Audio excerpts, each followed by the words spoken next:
नमस्कार, मी सुहासिनीज किचनमध्ये मनपूर्वक स्वागत आहे।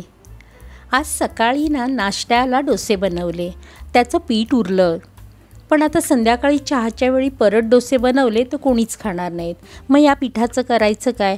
तर चला आपण टोमॅटो ऑमलेट बनवूया, छान होतात। आधी 2 मोठे टोमॅटो बारीक चिरून घेतले। आता मिक्सरच्या जारमध्ये 4 लसणाच्या पाकळ्या, अर्धा इंच आलं घातलं आणि हे टोमॅटो जे बारीक चिरून घेतलेत ना ते घातलेत।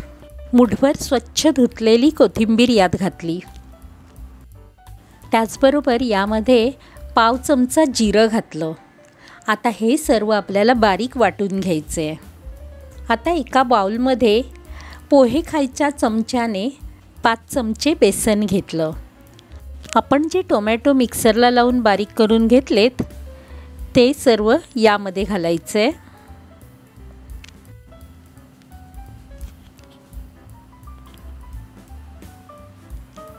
1 चमचा आपण लाल तिखट घालूया,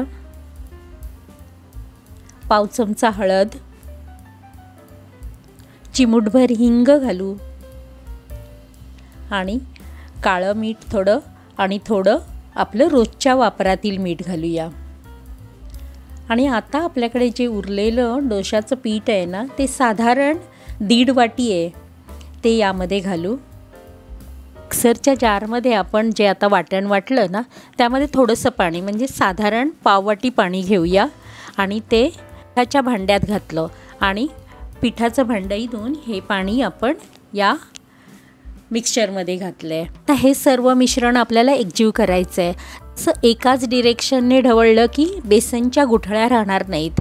आता या पिठामध्ये आपण 2 टेबलस्पून बारीक चिरलेला टोमॅटो, 2 टेबलस्पून बारीक चिरलेला कांदा आणि कोथिंबीर घालूया। परत हे मिश्रण चांगलं ढवळून घ्यायचं आहे। आता या पिठाची चव पाहून त्यामध्ये जर मीठ कमी असेल तर घालायचं, यामध्ये थोडंसं कमी आहे, मी ॲड करते। तसंच पीठ थोडंसं घट्ट वाटतं आहे, आपण असं चमच्याने थोडीशी कन्सिस्टन्सी चेक करायची आणि पाणी लागत असल्यास घालायचं। मी अर्धी वाटी पाणी घातलं आहे, म्हणजे साधारण आपलं डोस्याचं पीठ असतं ना तसंच पीठ व्हायला हवं आहे। टोमॅटो ऑमलेट करण्यासाठी आपलं पीठ तयार आहे। गॅसवर एक बिडाचा तवा ठेवला, त्याला तेल लावून घेतलं आणि तवा चांगला तापल्यानंतर 1 पळी पीठ घालायचं आणि डोश्याप्रमाणेच हे तव्यावर व्यवस्थित पसरवून घ्यायचं आहे।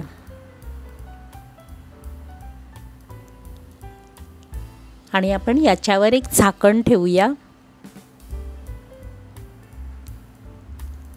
1 ते 1.5 मिनिट झाकण ठेवलं की नंतर मग एक बाजू चांगली भाजली गेली की हा परतायचा आहे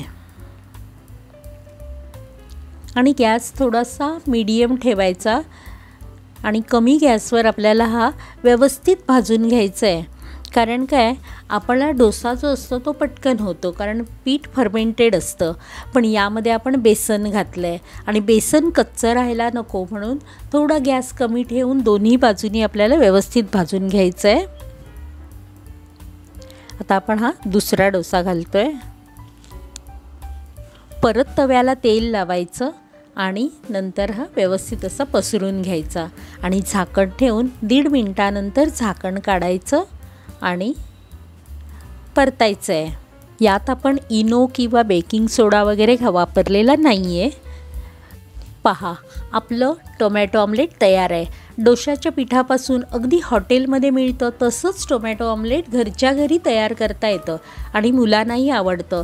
हे टोमॅटो ऑमलेट्स चटणी आणि टोमॅटो केचप बरोबर सर्व करायचं, अगदी छान चविष्ट होतात।